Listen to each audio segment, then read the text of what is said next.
खुलुमबाय गोजोन फुंबिलि बयनिसिमबो गिबियावनो दैमारि बड' निउस चेनेलनिफ्राय नोंथांमोनखौ बरायनानै लाग्रोनाय जाबाय। दिनै आं गोदान भिडिअ लानानै फैलायबाय। मिजिंथियो नोंथांमोना आंनि भिडिअखौ जोबजासिम नायलांगोन।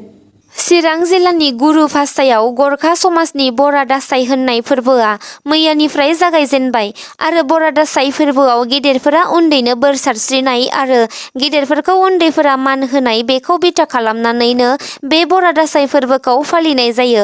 बे फोरबोआवनो बिटिआरनि मावफुं सोद्रोमा प्रमद बर' बिथांजों लोगोसे एमपि रोनगोरा नार्जारि, एमएलए जयन्त बसुमतारी आरो माधव सेत्रि बिथांमोना बाहागो लादोंमोन।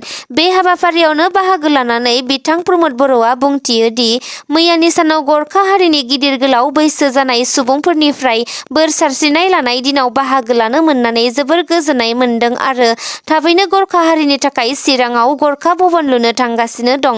बेजों लोगोसे उदालगुरि जिल्लायावबो दुर्गा मुल्लानि मुङाव 1 कौटिनि गंसे अडिट'रियाम लुनो थांगासिनो दं होननानै फोरमायदों बिथाङा। झारखन्डआव मोनसे नखरनिनो बोलेरो गारिजों जाथाय जादों। मैया फुंबिलिनि 5:30 रिंगायाव झारखन्डनि देवधर सिकटिया बराज मुंनि जायगायाव गोसा गोख्रैथिजों थांबाय थानाय गंसे बोलेरो गारिया कन्ट्रल खोमानानै सामलायनो हायैलाय गंसे दालांनिफ्राय सिकटिया जाम्फैयाव गोग्लैलाङो। बे जाथायाव नखरसेनिनो 7 सुबुंफोरा अबथिरायै गारि सिङाव थानानैनो दैयाव गबनानै थैयो।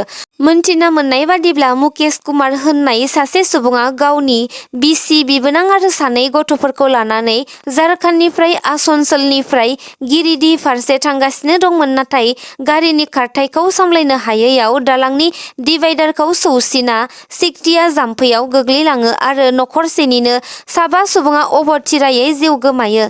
दा गोग्लैनाय गारिखौ ओनसोलनि सुबुंफोरा बोखांना गोथै सह'खौ पस्टमर्टेम खालामनो थाखाय दैथायहरनाय जाबाय होननानै मिन्थिहोदों आरो थैनाय सुबुंफोरा झारखन्डनि बांज्री होननाय जायगानि होननानै मिन्थिना मोन्दों।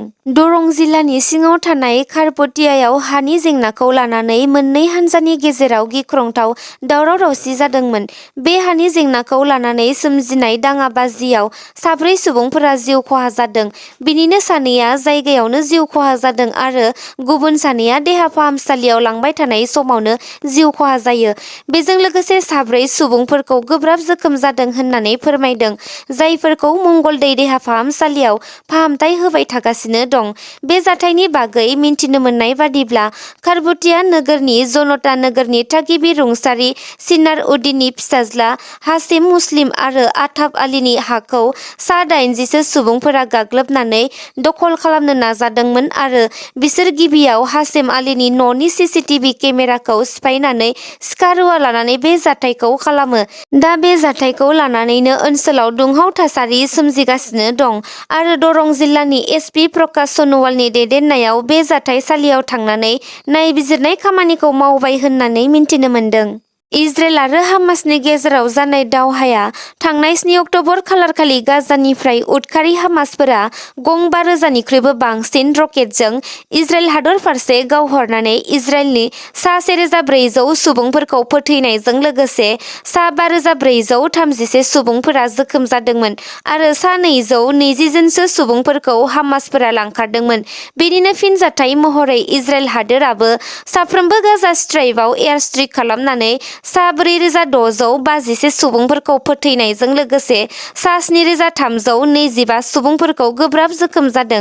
दा इजराइल हादोरा फिलिस्तिन हादोराव दै, मोब्लिब, थाव आरो आदारनि थांलाय फैलाय गासैबो लामाखौ बन्द खालामनानै होबाय, जायनि थाखाय फिलिस्तिन हादोरनि सुबुंफोरा गोबां जेंनाजों मोगा-मोगि जानो गोनां जादों, जायनि थाखाय उदखारि हामासआ इजराइल हादोरनि सा 50 लांखारनाय सुबुंफोरखौ हगारना होनो थाखाय राजि जादों, नाथाय बिनि सोलाय इजराइल हादोरखौ थाव हरनो डिमान्ड खालामदों।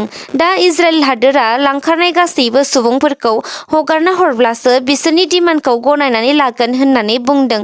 फोरमायनाय बादिब्ला हामासआ इजराइलखौ गाग्लोबनायनि गुबै जाहोनखौ मैया इजराइलनि मसाद आफादा उदखारिनि 2 हामासखौ हमनायनि उनाव सोंनायाव बिसोर फिननाय होयो दि इजराइलनि मानसिफोरखौ बेसेबां हायो गावथारनो नांगौ आरो उन्दै खुदियाफोरजों लोगोसे जेसेबां हायो आइजोफोरखौ हमना लाबोनांगौ होननानै बिथोन होदोंमोन गासैबो हामास केडारफोरनो आरो जायफोर बेबादि खालामनो हागोन बिसोरनो 8,30,000 रांजों लोगोसे मोजां थाग्रा न' पाक्कानि लुना होगोन बुंदोंमोन। बेनिखायनो हामासनि केडारफोरा इजराइलाव हाबनानै भिडिअ रेकर्ड खालामना गावसोरनि गोसोबादि इजराइलिफोरखौ गावथारदोंमोन आरो हमना लांदोंमोन होननानै फोरमायो बिथांमोना। नाथाय थांनाय मैयानि सानाव उदखारि हामासफोरा सानै इजराइलनि थागिबिफोरखौ हगारना होबाय होननानै मिन्थिनो मोन्दों। मैयानि सानाव बिसया दशमी थामहिनबा बिमा दुर्गानि मुसुखाखौ फोजावहरनाय गोथार सानखालिनो गुवाहाटी नोगोरमायाव सासे सुबुंनि गोथै सह बोखांनो हादों।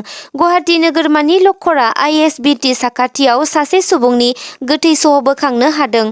फोरमायनाय बादिब्ला बाथौफुरिनि फेन्सिनि सिङाव थानाय ट्रेन्सफर्मारनि सिङाव बोखांनो हादों गोथै सहखौ। बे खौरांखौ मोनथिनाय लोगो लोगोनो पुलिस बिफाना जाथाइसालियाव नुजाथि होयो आरो गोथै सहखौ गावसोरनि आवथायाव लानानै पस्टमर्टम खालामनो थाखाय दैथायहरनाय जाबाय। नाथाय थैनाय सुबुंखौ सिनायथिनो हायाखै होननानै फोरमायदों। गुबुन फारसेथिं बे जाथायनि सिगां मैया हेंग्राबारि गुदि फरायसालिनि साखाथियाव खगेन दास मुंनि लाइमोन सुबुंनि गोथै सह बोखांनो हादों। मिन्थिनो मोननाय बादिब्ला खगेन दासखौ इ-रिक्सा सालायगिरि होननानै फोरमायदों। आरो बिथांखौ मैया फुंबिलियाव तिलिसर दास होननाय सासे सुबुङा गोबां खेब देगार थुनानै बुथारदों। जाथायनि गुबै जाहोनानो जादों तिलिसर दासआ मैया फुंबिलि समाव सासे आइजोजों नांज्लायबाय थादोंमोन आरो बेवहायनो खगेन दासआ बिथांखौ बादा होदोंमोन। बेबादि बादा होनायनि थाखायनो बिथाङा खगेन दासखौ देगारजों थुफ्लेनानै बुथारदों। खगेन दासखौ बुथारग्रा तिलिसर दासखौ दा पुलिस बिफाना हमबाय होननानै मिन्थिहोदों। बेनि अनगायैबो दुर्गा फुजानि समाव गोबां मानसिफोरखौ बायदि बायदि जाथाय जानानै जिउ खहा जानायफोरखौ नुनो मोन्दों। उदालगुरि जिल्लानि सिङाव थानाय 2 नं वार्ड ढाकाल सकनि थागिबि रिंकु देउरि आरो पिंकि देउरिनि 13 बोसोर बैसोनि फिसाज्ला हेमन्त देउरिया गोमानानै दं। नखरनि बिगोमाफोरा फोरमायनाय बादिब्ला हेमन्त देउरिया न'निफ्रायनो गोमादों आरो पुलिस बिफाननोबो एजाहार होबाय होननानै फोरमायथिदों। नाथाय दिनैसिमबो नागिरनानै मोनैलाय, बेनिखायनो गोमानाय उन्दै गथ'खौ सोरबाफोर बहाबाफोर नुसनोब्ला 8761945099 बे अनजिमानि नम्बराव खौरां हरनो खावलायहरदों।